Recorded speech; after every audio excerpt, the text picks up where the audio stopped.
आ जाइए। पिछले सेशन की अगर बात की जाए तो पिछले सेशन में हम आपको पुर्तगाली ईस्ट इंडिया कंपनी और डच ईस्ट इंडिया कंपनी, पुर्तगाली और डच दोनों के विषय में हम आपको पिछले सेशन में बता दिए थे।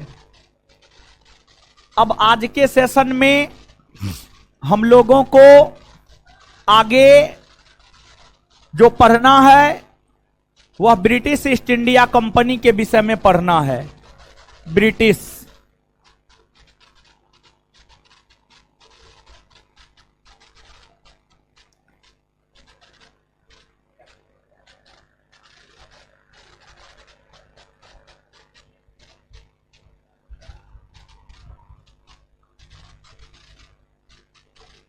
British East India company.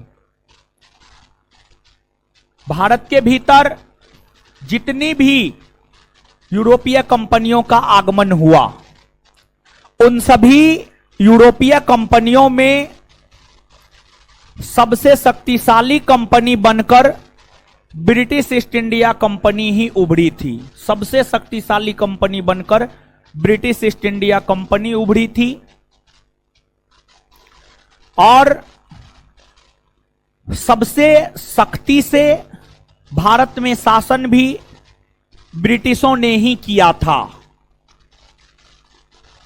तो ब्रिटिश के विषय में जानना है, समझना है चीजों को।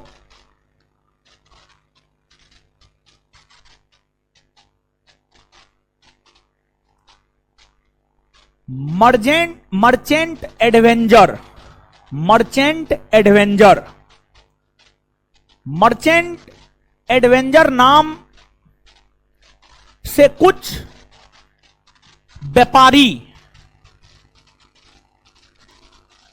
मर्चेंट एडवेंचर नाम से विख्यात कुछ व्यापारी भारत तथा पूर्वी एशियाई देशों के साथ व्यापार करने को लेकर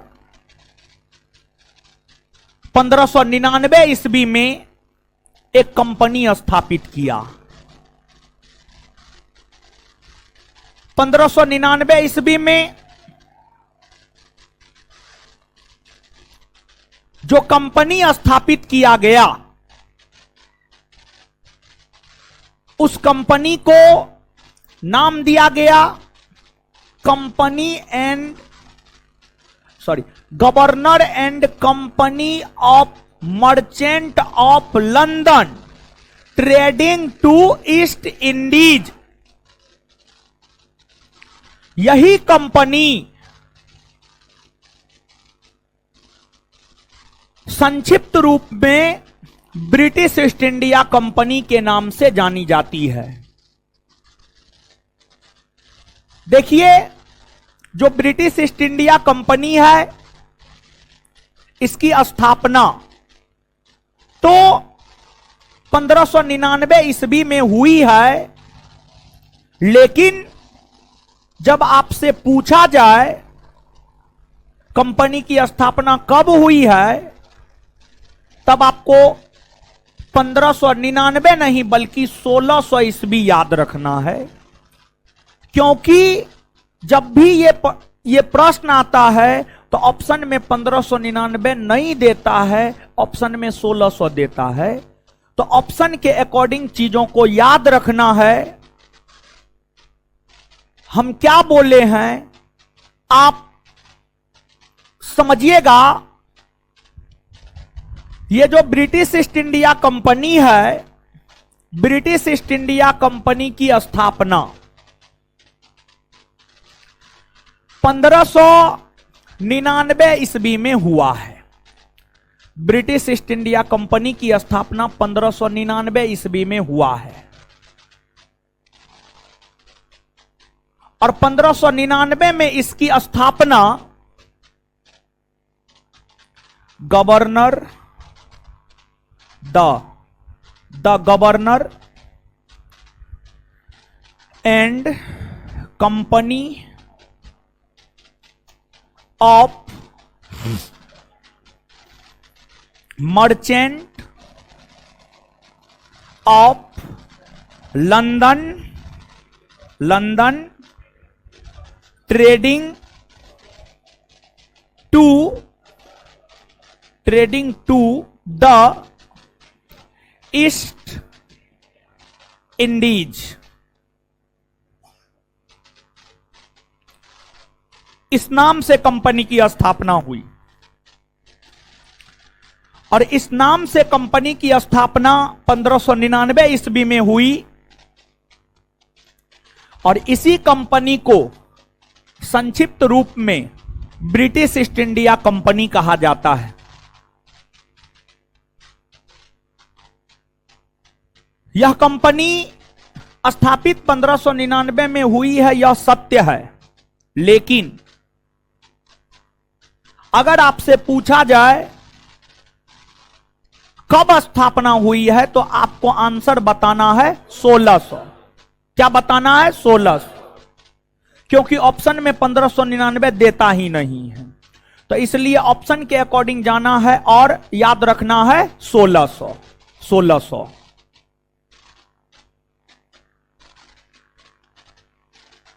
इस कंपनी की स्थापना का उद्देश्य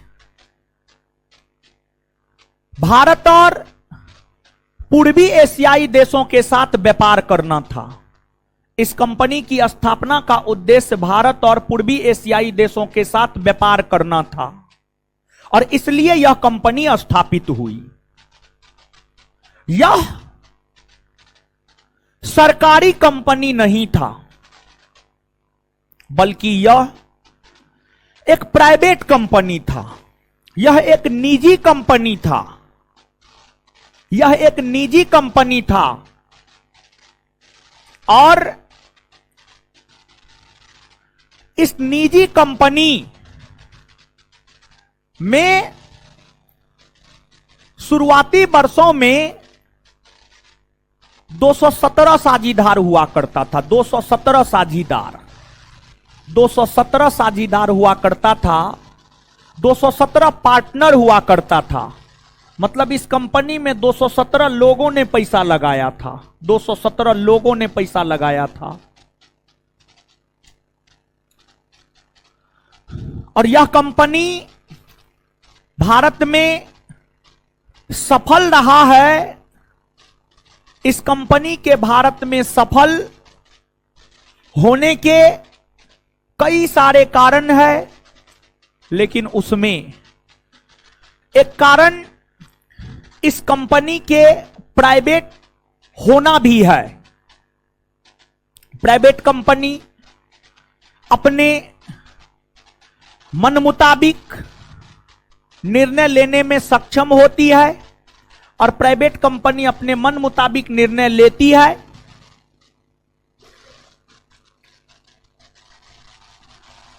इस कंपनी में जो 217 साझीदार था, उस 217 साझीदार के अंतर्गत थॉमस स्मिथ को इस कंपनी का प्रथम गवर्नर बनाया गया था। थॉमस स्मिथ को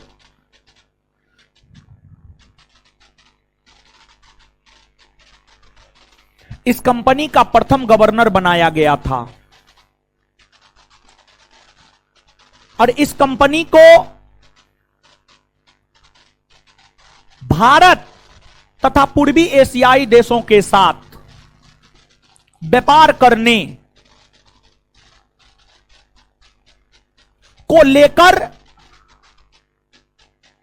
चार्टर जारी 31 दिसंबर 1600 ईस्वी को किया गया था। 31 दिसंबर 1600 ईस्वी के समय ब्रिटेन की महारानी एलिजाबेथ प्रथम हुआ करती थी।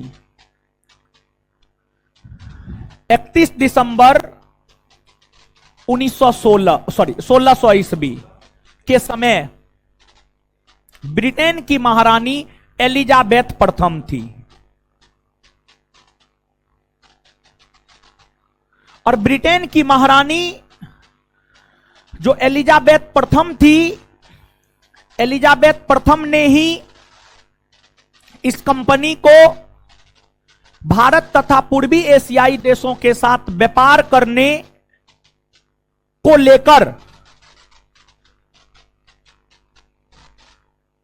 रॉयल चार्टर जारी किया और उस रॉयल चार्टर के जरिए इस कंपनी को अगले 15 वर्षों के लिए व्यापारिक एकाधिकार प्रदान किया गया। अगले 15 वर्षों के लिए व्यापारिक एकाधिकार प्रदान किया गया। अगले 15 वर्षों के लिए व्यापारिक एकाधिकार प्रदान किया गया।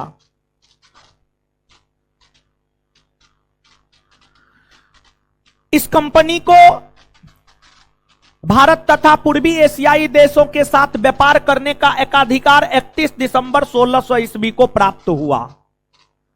लेकिन इस कंपनी से पहले भी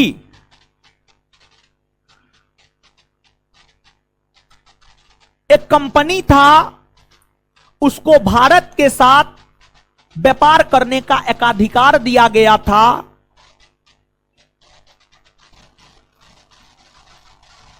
उस कंपनी का नाम लिवेंट कंपनी था। और लिवेंट कंपनी को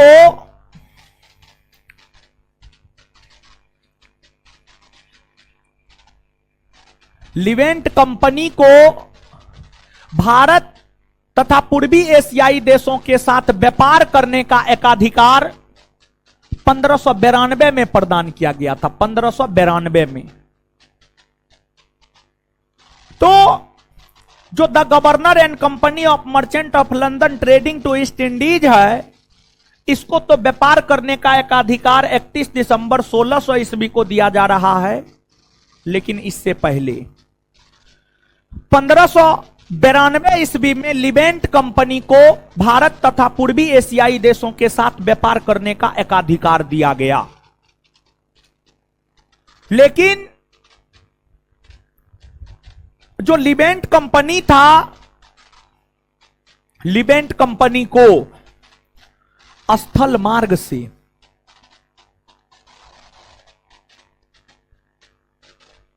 लिवेंट कंपनी को स्थल मार्ग से व्यापार करने का एकाधिकार प्रदान किया गया था। तो वहीं ब्रिटिश ईस्ट इंडिया कंपनी या the governor and company of merchant of London trading to East Indies company को जल मार्ग से व्यापार करने का एकाधिकार दिया गया था। इसको जल मार्ग से व्यापार करने का एकाधिकार दिया गया था और इसको स्थल मार्ग से व्यापार करने का एकाधिकार दिया गया था। ये अंतर है, ये अंतर है, ये डिफरेंस है दोनों में, ये डिफरेंस है दोनों में। और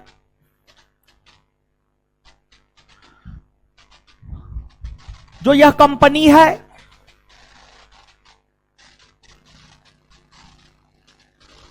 यह कंपनी जब स्थापित हुआ था तो उस समय भारत में मुगल वंश का शासन था। मुगल वंश का शासन था। और आप याद कीजिए, मुगल काल 1526 से 1707 और 1526 से 1707 के बीच में ही 1600 ईस्वी आता है। और आप याद कीजिए उस समय बादशाह कौन था? बादशाह अकबर था। बादशाह कौन था? अकबर। तो कंपनी की स्थापना के समय मुगल बादशाह अकबर थे। मुगल बादशाह अकबर थे। महारानी एलिजाबेथ को पता चला भारत का मुगल बादशाह अकबर है। महारानी एलिजाबेथ ने अकबर के नाम खत लिखी और अकबर से विनम्रता पूर्वक आग्रह की हमारे देश की कंपनी को भारत में व्यापार करने का अधिकार दिया जाए।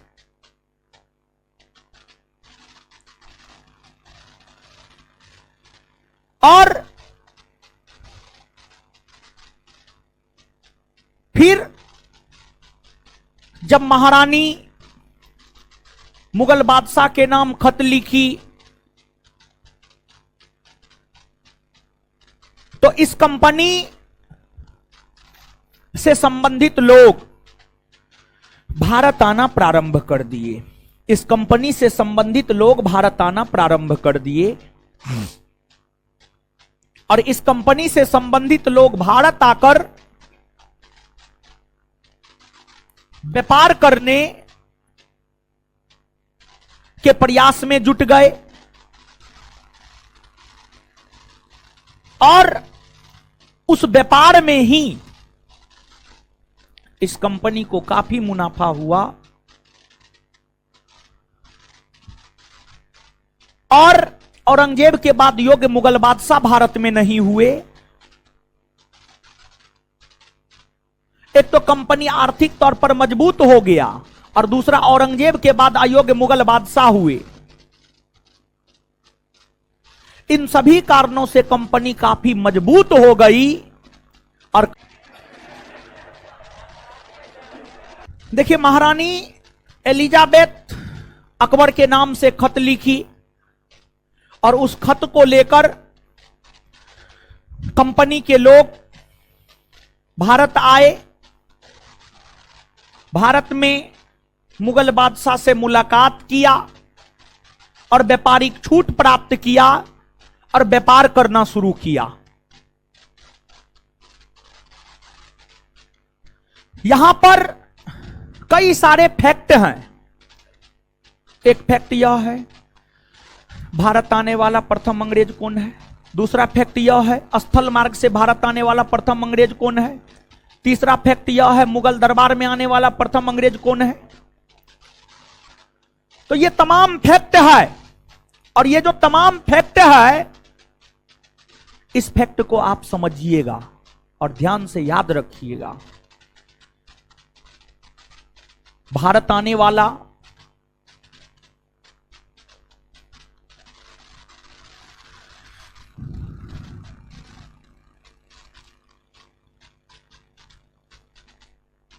प्रथम अंग्रेज, भारत आने वाला प्रथम अंग्रेज Ralph Finch. Ralph Finch Mughal बादशाह अकबर के समय 1572-73 में आगरा और सिकरी, फतेहपुर सिकरी रॉल्फ फिंच आया था अकबर के समय 1572-73 में। कुछ स्रोत 1572-73 लिखता है और कुछ स्रोत 1579 लिखता है। 1579 1579। कुछ स्रोत 1572 लिखता है और कुछ स्रोत 1579 लिखता है। तो ईस्वी को लेकर विद्वानों के बीच ही डिस्प्यूट है, विवाद है। तो ईस्वी इसलिए ना पूछा जाता है बल्कि सीधा तौर पर यह पूछा जाता है कि भारत आने वाला प्रथम अंग्रेज कौन है। तो रॉल्फ फिंच अकबर के समय आया था। वही एक बात पूछा जाता है स्थल मार्ग से, इजल मार्ग से आया था, इजल मार्ग से आया था। स्थल मार्ग से भारत आने वाला प्रथम अंग्रेज कौन है। तो स्थल मार्ग से भारत आने वाला प्रथम अंग्रेज है जॉन मिल्डेन हॉल।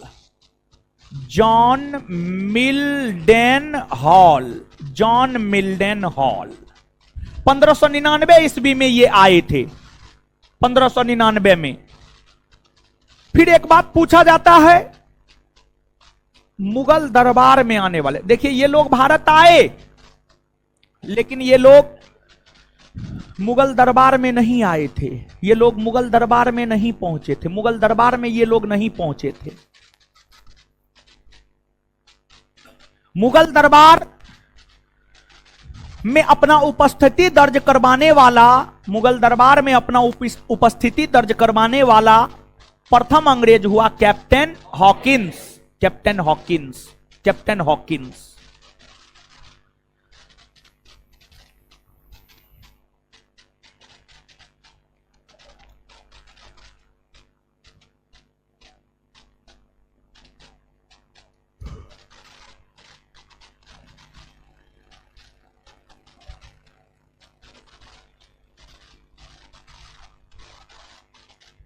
कैप्टन हॉकिंस,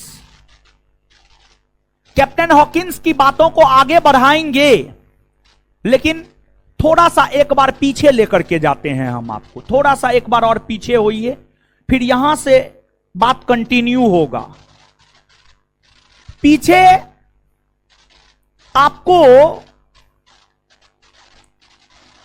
यहां पर ले जा रहे हैं कि इस कंपनी को, ब्रिटिश ईस्ट इंडिया कंपनी को महारानी एलिजाबेथ ने जो भारत तथा पूर्वी एशियाई देशों के साथ व्यापार करने का एकाधिकार दिया था, वह एकाधिकार मात्र 15 वर्षों के लिए दिया गया था। मात्र 15 वर्ष, मात्र 15 वर्ष के लिए दिया गया था।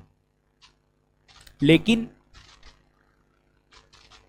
महारानी एलिजाबेथ प्रथम के बाद ब्रिटेन का अगला सम्राट बना था जेम्स प्रथम। जेम्स प्रथम। और जब ब्रिटेन का अगला सम्राट जेम्स प्रथम बना था, तो जेम्स प्रथम ने 1609 ईस्वी में एक चार्टर जारी किया। और जेम्स प्रथम ने 1609 ईस्वी में एक चार्टर जारी कर ब्रिटिश ईस्ट इंडिया कंपनी को भारत तथा पूर्वी एशियाई देशों के साथ व्यापार करने को लेकर अनिश्चितकालीन अधिकार दिया। मतलब जितना बरस तक आपको व्यापार करना है आप करते रहिए। एलिजाबेथ प्रथम ने तो सीमित समय का अधिकार दिया, लेकिन जेम्स प्रथम ने 1609 में चार्टर जारी कर ब्रिटिश ईस्ट इंडिया कंपनी को भारत तथा पूर्वी एशियाई देशों के साथ व्यापार करने का अनिश्चितकालीन अधिकार दिया।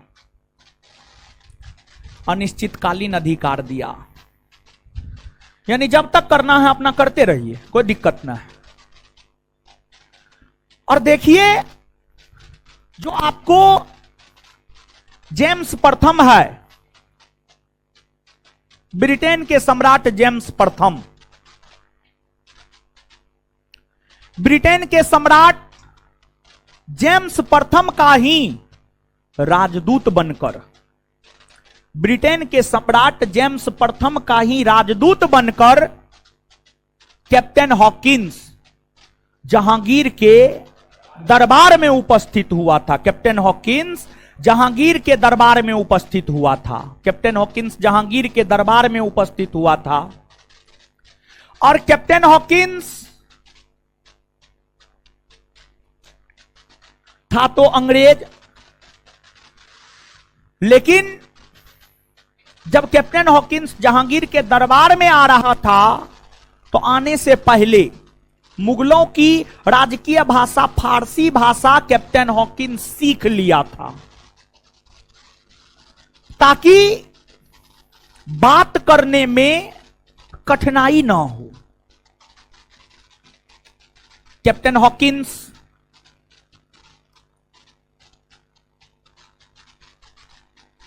जब जहांगीर के आगरा दरबार में उपस्थित हुआ था, तो कुछ उपहार सब भी लेकर आया था। गिफ्ट लेकर आया था। आप कहीं भी मेहमानी जाते हैं, मेहमानी समझते हैं ना, तो कुछ ना कुछ लेके जाते हैं ना जी। मिठाई लेके जाते हैं, बच्चा है तो चिप्स, कुरकुरे, बिस्किट, जो भी है, टॉफी, सब चीज लेके जाते हैं। कहीं भी जाते हैं तो कैप्टन हॉकिंस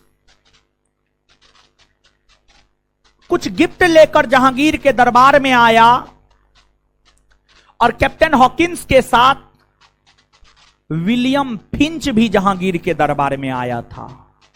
विलियम फिंच भी जहांगीर के दरबार में आया था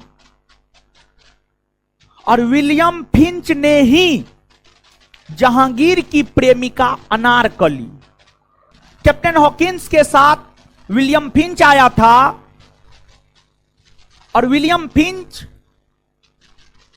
जहांगीर की प्रेमिका अनारकली की कहानी का विवरण दिया है। और देखिए, इस प्रश्न को पूछने का कारण क्या है जानते हैं? सिर्फ विलियम फिंच ही है जो जहांगीर और अनारकली की प्रेम कथा का विवरण दिया है, उसके अलावा कोई इतिहासकार विवरण नहीं दिया है। यही कारण है कि यहां से यह प्रश्न पूछा जाता है। कैप्टन हॉकिंस जहांगीर के दरबार पहुंचा, जहांगीर से फारसी भाषा में बात किया और जब जहांगीर से अंग्रेज फारसी भाषा में बात किया, बड़ी प्रसन्न हुआ जहांगीर। और बात करने के बाद एलिजाबेथ जो खत लिखी थी, वो खत हॉकिंस ने जहांगीर को दिया। जहांगीर खत देखा, खत तो अकबर के नाम से। जहांगीर गुस्सा से तिलमिला गया एक नजर में कि बादशाह हम है और खत तो ये हमारे अब्बू जान के नाम से है।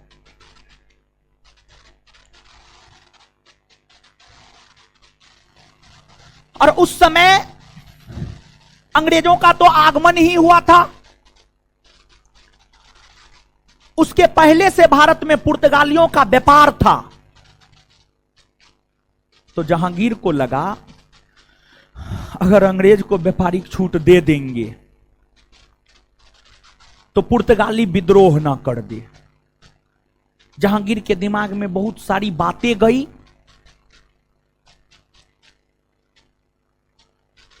जहांगीर खूब प्रसन्न हुआ, खूब बात किया, सब चीज हुआ। जहांगीर ने कैप्टन हॉकिंस को इंग्लिश खान की उपाधि भी दिया। जहांगीर ने कैप्टन हॉकिंस को अपना मनसबदार अर्थात अपना नौकर भी बना लिया, लेकिन व्यापारिक छूट नहीं दिया। सब चीज दिया, मान सम्मान, अपना नौकर भी बना लिया, उपाधि भी दिया जहांगीर ने कैप्टन हॉकिंस को, लेकिन व्यापारिक छूट नहीं दिया। व्यापारिक छूट नहीं दिया। परंतु कुछ ही वर्षों बाद 1612 ईस्वी में 1612 में गुजरात के स्वाली नामक स्थान पर, गुजरात के स्वाली नामक स्थान पर, स्वाली सूरत में पड़ता है स्वाली, मेरे ख्याल से संभवतः सूरत में पड़ता है स्वाली, सूरत में ही पड़ता है स्वाली। गुजरात के स्वाली जब अंग्रेजों की जीत हुई, स्वाली के युद्ध में जब अंग्रेजों की जीत हुई, इस जीत ने पुर्तगालियों के भारत में व्यापारिक एकाधिकार को भंग कर दिया। यानी पुर्तगाली जो अपना खौफ भारत में बनैले था, जे हैं सो हम ही हैं, पुर्तगाली अपना खौफ भारत में पूरी तरीका से बनैले था।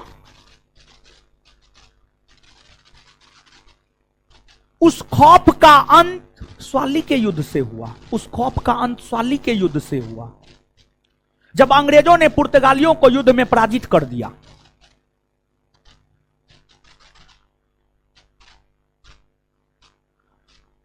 और फिर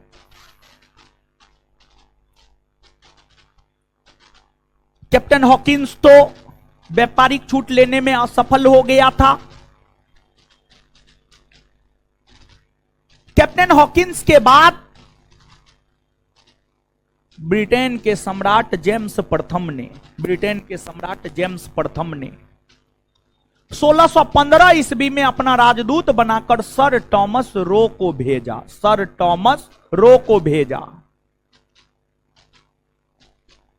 सर टॉमस रो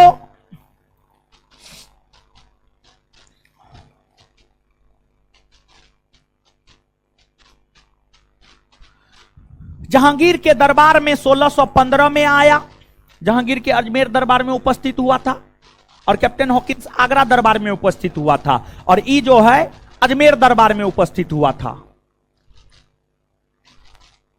और सर टॉमस रो ने जहांगीर से व्यापारिक छूट मांगा।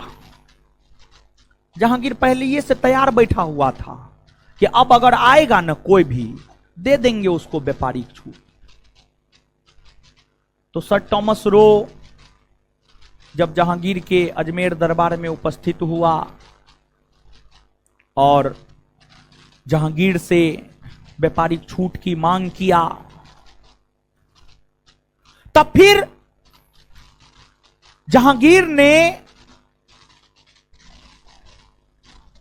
अंग्रेजी ईस्ट इंडिया कंपनी को भारत में व्यापार करने हेतु व्यापारिक छूट प्रदान किया। भारत में व्यापार करने हेतु व्यापारिक छूट प्रदान किया। और जब व्यापारिक छूट मिल गया तो अब अंग्रेजी ईस्ट इंडिया कंपनी भारत में मसालों का व्यापार, सूती वस्त्र का व्यापार, चाय का व्यापार, कॉफी का व्यापार, नील का व्यापार, सौरा का व्यापार, अफीम का व्यापार, सभी वस्तुओं का व्यापार करना प्रारंभ कर दिया।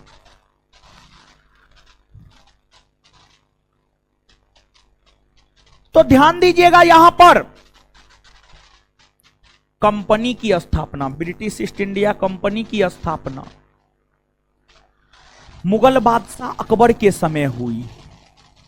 कंपनी भारत में व्यापार करना प्रारंभ जहांगीर के समय किया, और फिर शाहजहां, औरंगजेब के समय भी व्यापार लगातार जारी रहा।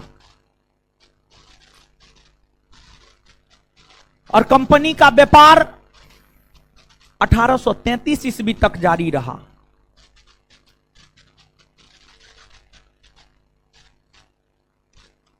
शुरुआती वर्षों में तो मुगलों के साथ कंपनी का संबंध काफी अच्छा खासा था। शुरुआती वर्ष में कंपनी के लोग मुगल बादशाह से डरते थे, लेकिन औरंगजेब के समय आते आते अंग्रेजों के मन में भारतीयों का भय धीरे धीरे खत्म होने लगा, और औरंगजेब के समय में ही पहली बार ब्रिटिश ईस्ट इंडिया कंपनी और मुगलों के बीच संघर्ष हुआ।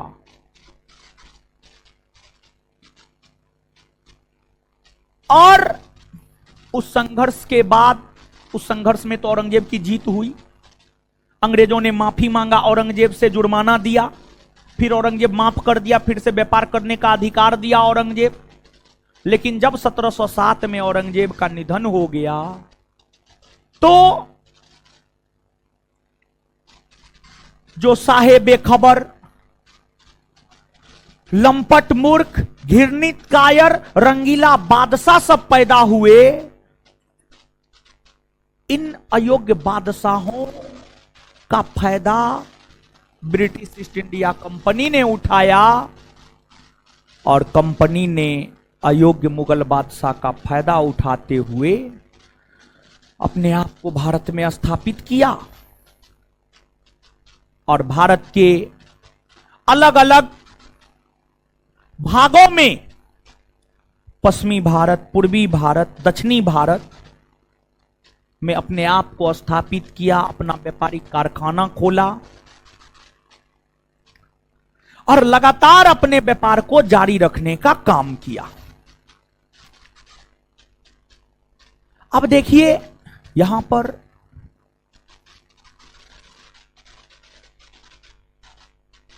कंपनी के कारखाना को लेकर कई सारे फैक्ट हैं।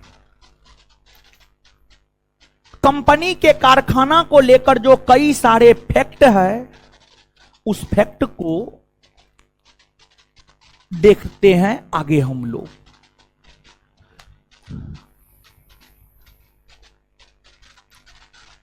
एक बात पूछा जाता है, अंग्रेजी ईस्ट इंडिया कंपनी ने अपना पहला व्यापारिक कारखाना कहां खोला? फिर एक पूछा जाता है, अंग्रेजों का प्रथम मान्यता प्राप्त कारखाना कौन है?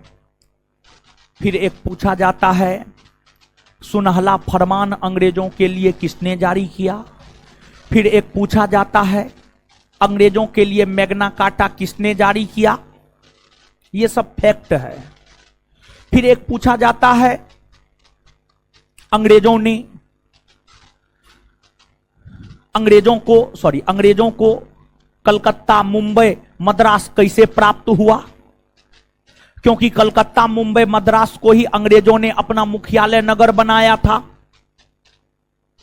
और यही तीन प्रमुख अंग्रेजों का मुख्यालय नगर था। तो ये तमाम फैक्ट यहां से पूछे जाते हैं। तो ये जो तमाम फैक्ट आपसे यहां से पूछे जाते हैं, इन तमाम फैक्टों को ही जानना है और जानने के साथ साथ उसको याद भी कर लेना है। अंग्रेजों ने भारत में अपना पहला व्यापारिक कारखाना 1608 ईस्वी में सूरत में खोला। गुजरात में सूरत पड़ता है। अंग्रेजों ने अपना पहला कारखाना 1608 ईस्वी में गुजरात के सूरत में खोला। इस कारखाना को मान्यता मुगलों के द्वारा दिया जाना था, क्योंकि उस समय गुजरात मुगलों के अधीन था और सूरत मुगलों का भी प्रमुख व्यापारिक केंद्र था। आपसे पूछा जाता है, मुगलों का प्रमुख व्यापारिक केंद्र कौन था? आंसर हो जाएगा सूरत। और मुगलों का प्रमुख व्यापारिक केंद्र सूरत था, इसलिए सूरत को शिवाजी ने दो बार 1664 और 1670 में लूटा। और सूरत मुगलों का प्रमुख व्यापारिक केंद्र था, इसलिए अंग्रेज ने भी अपना पहला व्यापारिक कारखाना सूरत में ही खोला। लेकिन इसे मान्यता तो नहीं मिला, इसे मान्यता नहीं मिला। इसे मुगलों ने मान्यता 1612 ईस्वी में दिया। इसे मुगलों ने मान्यता दिया 1612। लेकिन इस कारखाना को जब मान्यता नहीं मिला तो अंग्रेज दक्षिण भारत की ओर रुख किया। दक्षिण भारत की ओर रुख किया और दक्षिण भारत की ओर रुख किया और अंग्रेज सबसे पहले अपने आप को दक्षिण भारत में ही मजबूत बनाया। और पहले अंग्रेज दक्षिण भारत में ही अपने आप को स्थापित किया और अंग्रेज सर्वप्रथम दक्षिण भारत में ही अपने आप को मजबूत करने में सफल इसलिए रहा क्योंकि दक्षिण भारत में मुगलों जैसी कोई शक्तिशाली और केंद्रीय सत्ता नहीं थी। दक्षिण भारत में छोटे छोटे राज्य थे, छोटे छोटे राजा थे। तो दक्षिण भारत में जो छोटे छोटे राजा थे, उन सभी को अंग्रेज अपने नीतियों के तहत पराजित कर देते थे। उनके क्षेत्र पर कब्जा कर लेते थे अंग्रेज।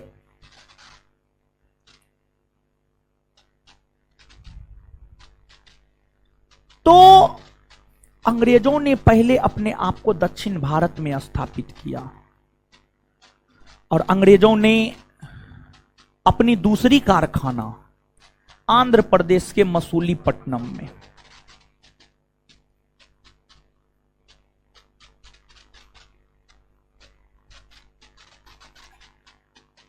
आंध्र प्रदेश के मसूलीपट्टनम में 1611 ईस्वी में खोला और इसे तुरंत मान्यता दे दिया गया। अंग्रेजों द्वारा खोला गया प्रथम मान्यता प्राप्त फैक्ट्री की अगर बात करें तो अंग्रेजों द्वारा खोला गया प्रथम मान्यता प्राप्त फैक्ट्री मसूलीपट्टनम। मसूलीपट्टनम।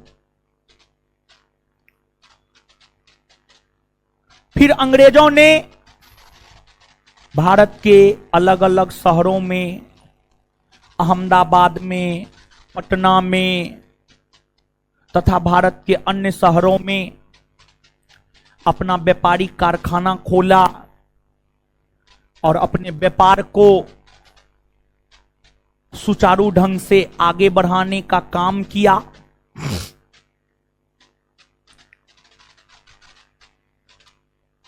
अंग्रेजों ने सबसे पहले तो अपना मुख्यालय नगर सूरत को ही बनाया, लेकिन बाद के वर्षों में अंग्रेजों ने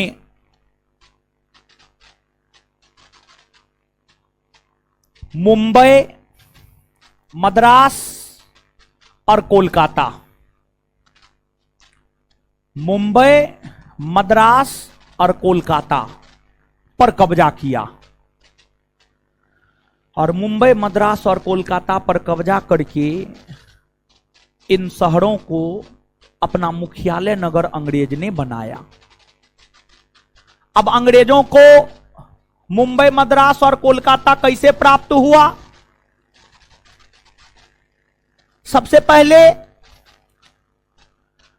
यहां पर बात हम लोग कर लेते हैं मुंबई के संदर्भ में, मुंबई के संदर्भ में, फिर कोलकाता और मद्रास के संदर्भ में बात करेंगे। मुंबई जो कि भारत के पश्चिमी तट पर है, मुंबई सालसेट द्वीप पर है और सालसेट द्वीप सबसे बड़ा मानव आबादी वाला द्वीप है। सालसेट द्वीप सबसे अधिक मानव आबादी वाला द्वीप है और लगभग पूरे विश्व में सबसे अधिक मानव आबादी वाला द्वीप है। पूरे विश्व में सबसे अधिक मानव आबादी वाला द्वीप सालसेट द्वीप है, जिस पर मुंबई बसा हुआ है। मुंबई शहर की स्थापना गेराल्ड अंगियार ने किया। गेराल्ड अंगियार ने किया। शुरुआती वर्षों में मुंबई पुर्तगालियों के अधीन था, पुर्तगालियों के अधीन था, पुर्तगालियों के अधीन था। लेकिन पुर्तगाली राजकुमारी पुर्तगाली राजकुमारी कैथरीन और ब्रिटेन के सम्राट चार्ल्स द्वितीय का विवाह हुआ 1661 ईस्वी में। 1661 में 1661 ईस्वी में पुर्तगाली राजकुमारी कैथरीन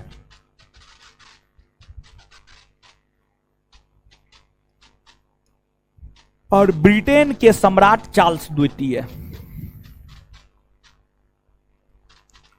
ब्रिटेन के सम्राट चार्ल्स द्वितीय का विवाह हुआ। और जब पुर्तगाली राजकुमारी कैथरीन का विवाह ब्रिटेन के सम्राट चार्ल्स द्वितीय के साथ हुआ, तो इस विवाह के उपलक्ष्य में पुर्तगाली ने ब्रिटेन के सम्राट चार्ल्स द्वितीय को दहेज के रूप में मुंबई दे दिया। दहेज के रूप में कहा, लीजिए मुंबई आपका। इस प्रकार चार्ल्स द्वितीय को मुंबई प्राप्त हुआ। और जब चार्ल्स द्वितीय को मुंबई प्राप्त हुआ तो चार्ल्स द्वितीय चार्ल्स द्वितीय इस मुंबई का करता क्या? चार्ल्स द्वितीय को कुछ समझ में नहीं आया, और जब चार्ल्स द्वितीय को मुंबई को लेकर कुछ भी समझ में नहीं आया तो चार्ल्स द्वितीय ने मुंबई 10 पाउंड वार्षिक किराया पर ब्रिटिश ईस्ट इंडिया कंपनी को दे दिया।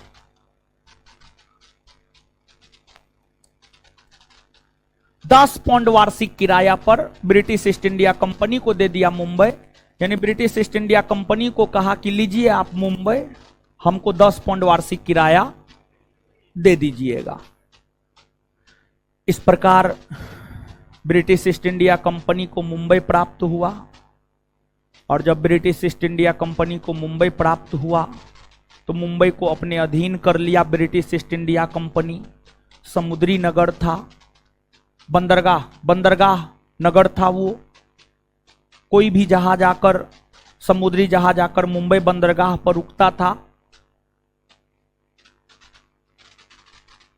मुंबई शहर का काफी महत्व बढ़ गया और अंग्रेजों ने मुंबई को अपना मुख्यालय नगर बना लिया। फिर इसके बाद बात अगर मद्रास की करें, मद्रास कहा जाता है कि अंग्रेजों ने 1639 ईस्वी में चंद्रगिरी के राजा से, एगो चंद्रगिरी बंगाल में भी पड़ता है, एगो चंद्रगिरी कर्नाटक में भी पड़ता है, कर्नाटक में भी पड़ता है, कर्नाटक में भी पड़ता है। तो यहां पर जो चंद्रगिरी की बात कर रहे हैं, कर्नाटक के संदर्भ में बात कर रहे हैं हम आपको। और चंद्रगिरी के राजा का ही अधिकार मद्रास पर भी था। अंग्रेजों ने 1639 ईस्वी में चंद्रगिरी के राजा से मद्रास को पट्टे पर लिया, यानी मद्रास को किराया पर लिया, मद्रास को किराया पर लिया, रेंट पर लिया। जैसे अभी आप रेंट पर रूम लेकर के रहते हैं, लेकिन एक समय ऐसा आया 5 साल के बाद कि आप अपने मालिक से ज्यादा स्ट्रांग हो गए, मान लिया जाए। अगर हो गए, मकान हड़प लीजिएगा, क्या दिक्कत? कोई दिक्कत ना, समझे? लेकिन पहले शक्तिशाली होइए, पहले मजबूत होइए। तो सबसे पहले तो मद्रास को पट्टे पर, किराया पर लिया। अब बाद में अंग्रेज इतना शक्तिशाली हो गया, अपने अधीन कर लिया, हड़प लिया। गया चंद्रगिरी का राजा अपना केला बेचने, और मद्रास को भी अपना मुख्यालय नगर बना लिया। और मद्रास का किलाबंदी किया, जिसे फोर्ट सेंट जॉर्ज कहा गया। मद्रास का किलाबंदी किया, जिसे फोर्ट सेंट जॉर्ज कहा गया, फोर्ट सेंट जॉर्ज कहा गया। इसके बाद आपको कोलकाता,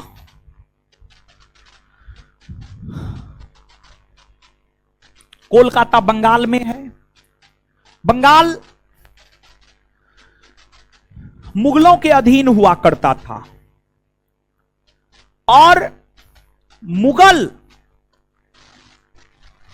साम्राज्य के अंतर्गत बंगाल एक प्रांत हुआ करता था। और मुगल बादशाह प्रांतों में शासन, मुगल बादशाह प्रांतों में शासन दीवान और सूबेदार के माध्यम से चलाता था। दीवान और सूबेदार, 2 पद होता था, एक दीवान एक सूबेदार। दीवान कर की वसूली राज्य में करता था और सूबेदार शासन प्रशासन को देखता था। यही 2 पद के जरिए मुगल बादशाह प्रांतों में शासन प्रशासन को चलाता था। तो मुगल बादशाह ने बंगाल में सूबेदार और दीवान के माध्यम से शासन प्रशासन चलाया। बंगाल के सूबेदार अजीम उस्सान ने, बंगाल के सूबेदार अजीम उस्सान ने अंग्रेजों को 3 गांव 1200 रुपया वार्षिक किराया पर दिया।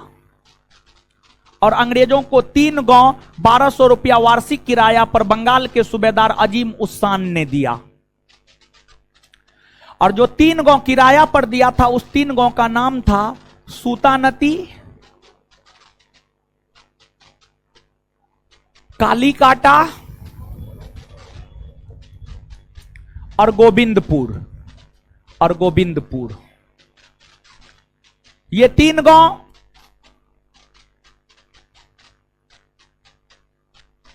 बंगाल के सूबेदार अजीम उस्सान ने 1200 रुपया वार्षिक किराया पर अंग्रेजों को दे दिया। एक अंग्रेज जॉब चारनाक हुआ। जॉब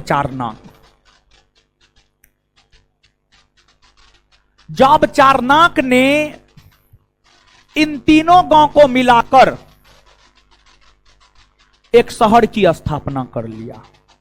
और जॉब चारनाक ने इन तीनों गांवों को मिलाकर जो शहर की स्थापना किया वही शहर कहलाया कोलकाता।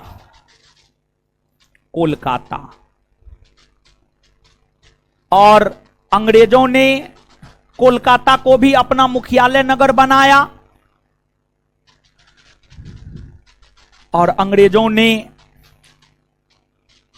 कोलकाता को अपना मुख्यालय नगर बनाया और साथ ही साथ अंग्रेजों ने सर्वप्रथम अपनी राजनीतिक प्रभुसत्ता बंगाल में ही स्थापित किया। 1757 के पलासी युद्ध के जरिए बंगाल के नवाब सिराजुद्दौला को पराजित करके।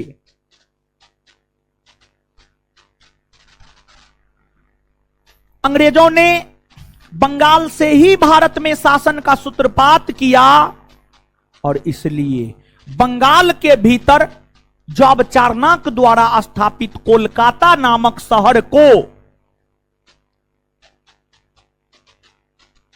अंग्रेजों ने भारत की राजधानी बनाया। और यह कोलकाता नामक शहर 1774 ईस्वी से लेकर 1911 ईस्वी तक भारत की राजधानी बनी रही। और 1911 में तृतीय दिल्ली दरबार का आयोजन हुआ। उस तृतीय दिल्ली दरबार में यह घोषणा किया गया कि भारत की राजधानी कोलकाता के बजाय दिल्ली बनाई जाएगी। और इस घोषणा के तहत ही भारत की राजधानी 1 अप्रैल 1912 को दिल्ली बनी।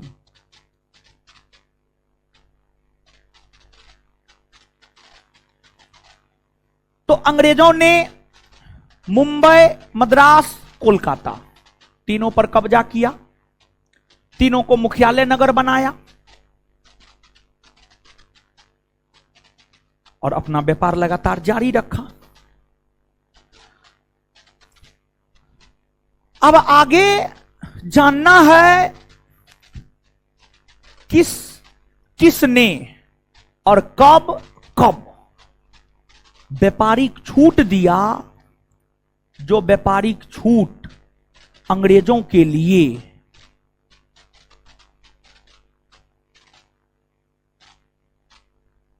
मैग्ना कार्टा साबित हुआ, महाधिकार पत्र साबित हुआ। जो व्यापारिक छूट अंग्रेजों के लिए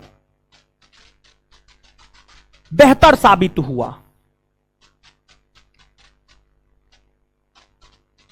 एक हुआ करता था गोलकुंडा का सुल्तान। गोलकुंडा के सुल्तान ने, गोलकुंडा कर्नाटक में पड़ेगा आज के संदर्भ में। एक हुआ करता था गोलकुंडा का सुल्तान। गोलकुंडा के सुल्तान ने 1632 में अंग्रेजों को जो व्यापारिक छूट दिया, अंग्रेजों के लिए जो फरमान जारी किया, उसको गोल्डन फरमान या सुनहला फरमान कहा जाता है। सुनहला फरमान कहा जाता है। और मुगल बादशाह फर्रुखसियर ने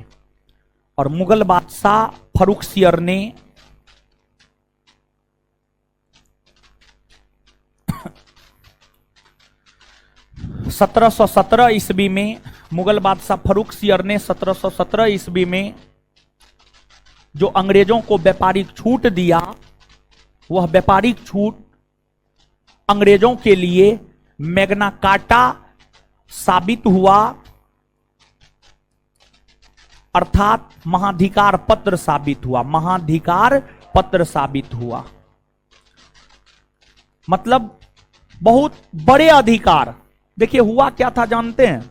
हुआ यह था कि फर्रुखसियर बीमार पड़ा था, उसको पीलिया हो गया था, जॉन्डिस। जॉन्डिस समझते हैं ना? और जानते हैं पहले क्या होता था? होता यह था कि अगर आपको बुखारो लगता था ना, पहले लोग मर जाता था। कोनो बीमारी हो गया, अगर बीमारी पकड़ाया नहीं और सही जड़ी बूटी नहीं मिला तो उसका ओम नमः स्वाहा हो जाता था। फर्रुखसियर को जॉन्डिस हो गया था, पीलिया रोग हो गया था, और अंग्रेज जो है, एक अंग्रेज डॉक्टर आकर उसको ठीक कर दिया। तो इससे फर्रुखसियर बड़ी प्रसन्न हुआ, और प्रसन्न होने के बाद फर्रुखसियर ने अंग्रेजों को कहा क्या चाहिए बोलिए। जैसे आप देखते होंगे सिनेमा सब में, सीरियल सब में, कोई भक्त भगवान की आराधना करता है, भगवान प्रकट होते हैं, आशीर्वाद देते हैं और पूछते हैं मांगो वत्स क्या चाहिए, जो चाहिए वो तुमको मिलेगा। वही हुआ। फर्रुखसियर ने अंग्रेजों को कहा मांगिए जो मांगना है, आज आप जो मांगे सब दे देंगे हम। अंग्रेज व्यापारी था। अंग्रेज कहा हमको व्यापारिक छूट चाहिए, कुछ नहीं चाहिए। और फर्रुखसियर ने अंग्रेजों को पूरे भारत में व्यापार करने का छूट दिया, पूरे भारत में। ऐसे इसको मैग्ना कार्टा थोड़े कहा जाता है महाराज। पूरे भारत में व्यापारिक छूट दिया, कहा पूरे भारत में आप व्यापार कर सकते हैं, पूरे भारत में आप व्यापार कीजिए। और एकदम न्यूनतम पैसा पर व्यापारिक छूट दिया। पूरा बंगाल मात्र 3000 में दे दिया। कहा 3000 हमको दीजिए, पूरा बंगाल आपका। मात्र 3000। 3000 कुछ नहीं था। बंगाल से उस समय करोड़ों, उस समय में भी करोड़ों का राजस्व प्राप्त होता था, और जहां लाखों करोड़ों राजस्व प्राप्त होता था उसको 3000 में दे दिया। यही सब कारण है कि फर्रुखसियर द्वारा दिए गए अंग्रेजों के व्यापारिक छूट को मैग्ना कार्टा कहा जाता है। और फर्रुखसियर से व्यापारिक छूट प्राप्त करने को लेकर जॉन सुरमन के नेतृत्व में एक शिष्टमंडल फर्रुखसियर के दरबार में आया था। जॉन सुरमन के नेतृत्व में एक शिष्टमंडल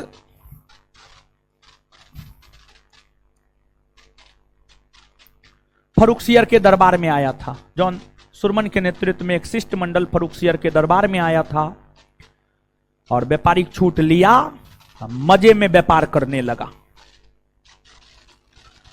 और व्यापारी को क्या चाहिए? मुनाफा चाहिए, मुनाफा। तो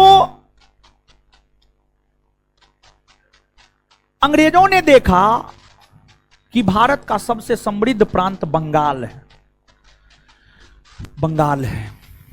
तो अंग्रेजों ने अपना पूरा ध्यान सब जगह से हटाकर बंगाल पर केंद्रित कर दिया। सबसे समृद्ध था, और बंगाल सबसे समृद्ध था, इसलिए अंग्रेज अपना पूरा ध्यान बंगाल पर लगाया और बंगाल पर कब्जा किया, और बंगाल को कंगाल बना दिया। जो बंगाल 18वीं सदी में भारत का स्वर्ग कहा जाता था, उस बंगाल को अंग्रेज इतना लूटा, खखोर के खा गया। समझ रहे? खखोर के खाना समझते हैं?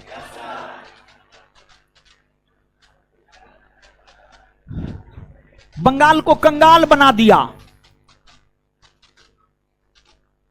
और बंगाल को इतना कंगाल बना दिया कि बंगाल में सिर्फ अकाले पड़ता था। जो बंगाल 18वीं सदी में भारत का स्वर्ग कहलाता था, वो बंगाल 19वीं सदी में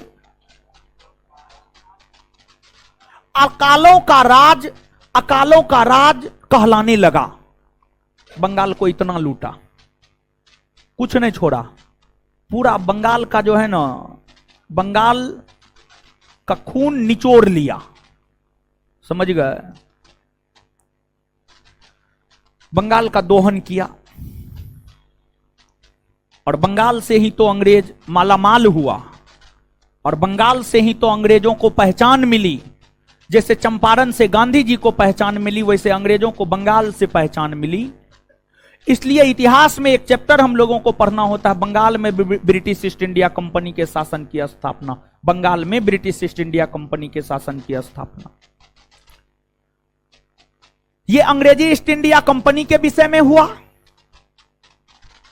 अब जो है कुछ बात आपको लिखना है,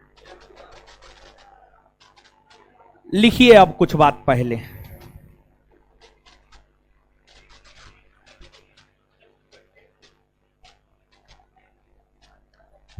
नोट दीजिए तो हो।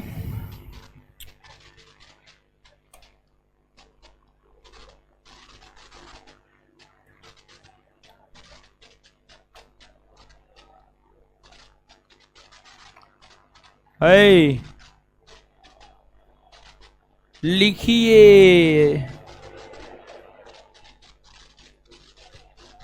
पहला point,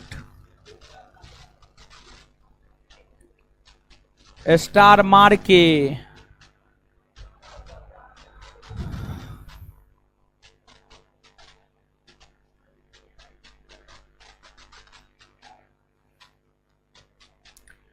British East India company से पहले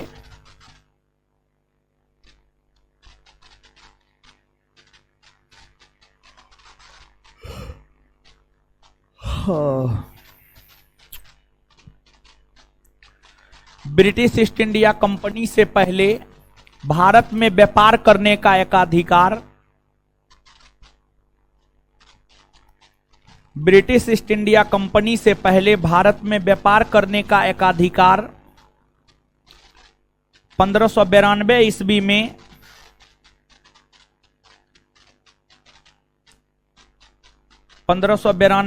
में लिबेंट कंपनी को दिया गया था।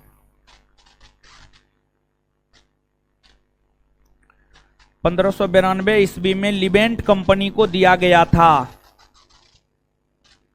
लेकिन उसे यह अधिकार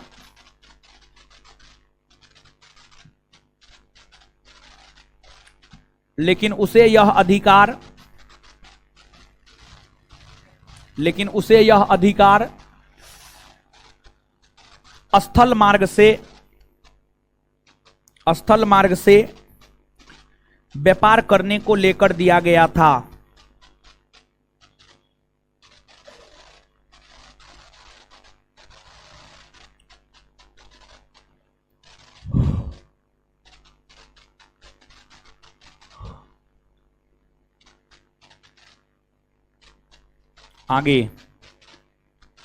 आगे लिखिएगा।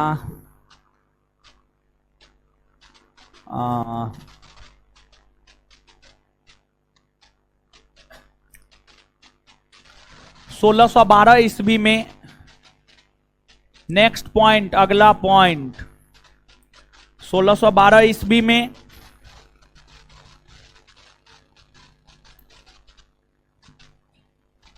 स्वाली के युद्ध में, स्वाली कहां है जी? स्वाली, हाँ, 1612 ईस्वी में स्वाली के युद्ध में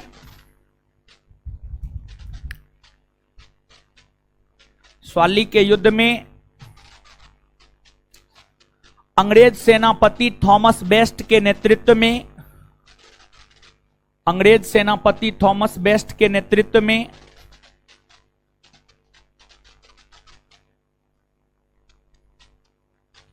अंग्रेज सेनापति थॉमस बेस्ट के नेतृत्व में अंग्रेजों ने पुर्तगाली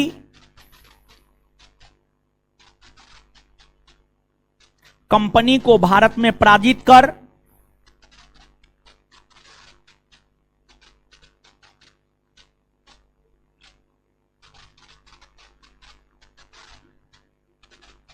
पुर्तगाली कंपनी को भारत में पराजित कर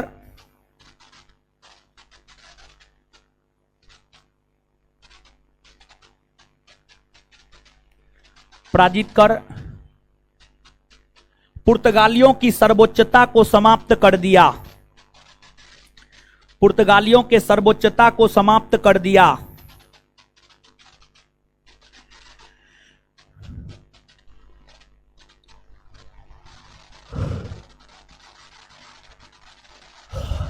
पुर्तगालियों के सर्वोच्चता को समाप्त कर दिया गया।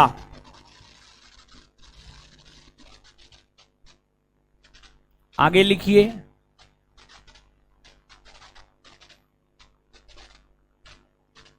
1632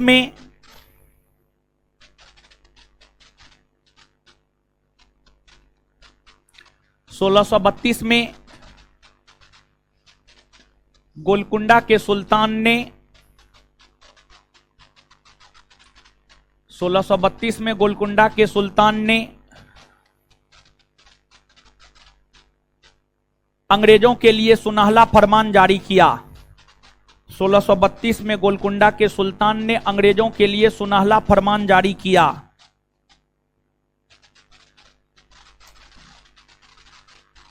अगला पॉइंट, अंग्रेजों ने भारत के पूर्वी तट पर अपना पहला व्यापारिक कारखाना अंग्रेजों ने भारत के पूर्वी तट पर अपना पहला व्यापारिक कारखाना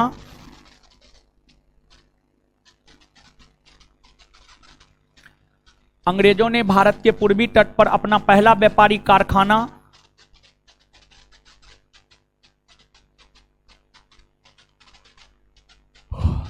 अंग्रेजों ने भारत के पूर्वी तट पर अपना पहला व्यापारिक कारखाना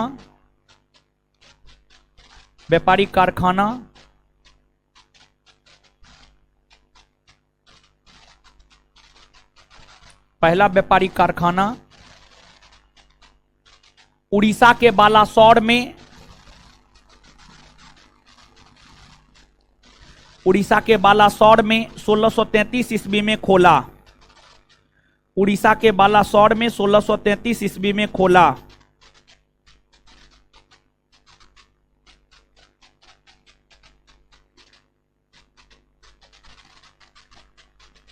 नेक्स्ट पॉइंट, अंग्रेजों ने 1686 ईस्वी में हुगली को लूट लिया।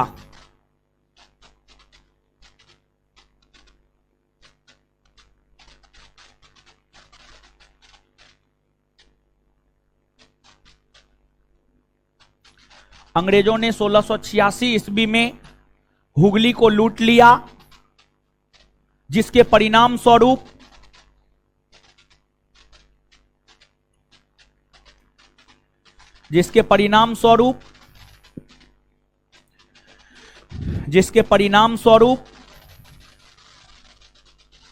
जिसके परिणाम स्वरूप अंग्रेजों का मुगलों से संघर्ष हुआ।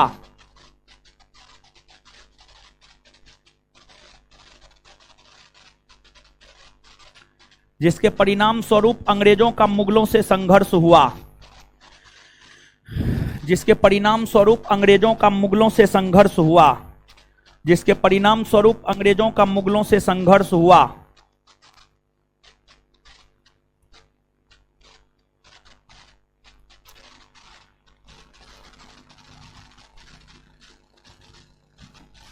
अंग्रेजों का मुगलों से संघर्ष हुआ।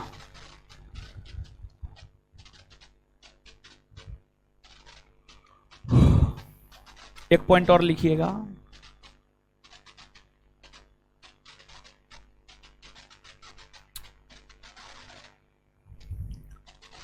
कैप्टन हॉकिंस के साथ जहांगीर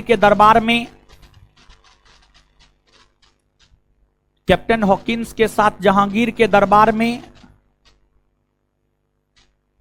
कैप्टन हॉकिंस के साथ जहांगीर के दरबार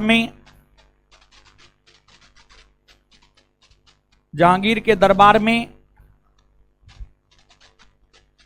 विलियम फिंच भी उपस्थित हुआ था।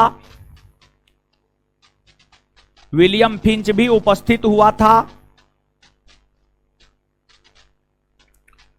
विलियम फिंच भी उपस्थित हुआ था। विलियम फिंच भी उपस्थित हुआ था। विलियम फिंच भी उपस्थित हुआ था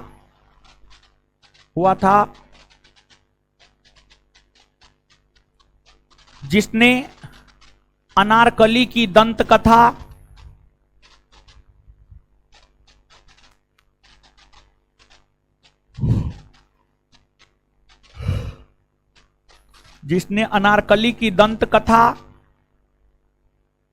का विवरण दिया है। जिसने अनारकली की दंत कथा का विवरण दिया है।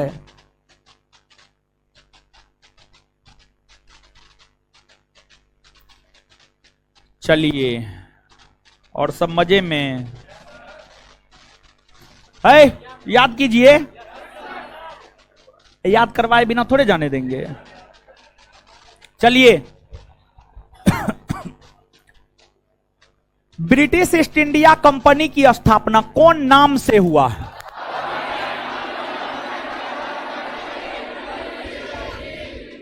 क्लियर। इस कंपनी को व्यापारिक छूट कब मिला? किसने दी?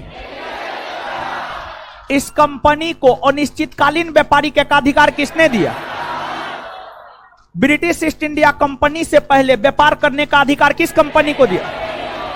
कब दिया गया? ब्रिटिश ईस्ट इंडिया कंपनी में शुरू में कितना साझीदार? ब्रिटिश ईस्ट इंडिया कंपनी का प्रथम गवर्नर टॉमस। भारत आने वाला प्रथम अंग्रेज किसके समय आया था? अकबर। किसके समय? स्थल मार्ग से भारत आने वाला प्रथम अंग्रेज। स्थल मार्ग से भारत आने वाला प्रथम। मुगल दरबार में आने वाला प्रथम अंग्रेज किसके दरबार में आया? हॉकिंस के साथ कौन आया था? विलियम। अनारकली की दंत कथा का विवरण किसने दिया? विलियम। जहांगीर ने किसे इंग्लिश खान की उपाधि प्रदान किया? स्वाली का युद्ध कब हुआ है? किसके किसके बीच? किसकी जीत हुई है? सर टॉमस रो जहांगीर के दरबार में कब आया है? बंबई के संस्थापक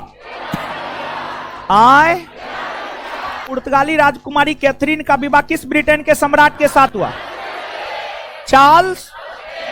अंग्रेजों ने अपनी पहली व्यापारिक कोठी कब खोली? 1600। कहां खोली?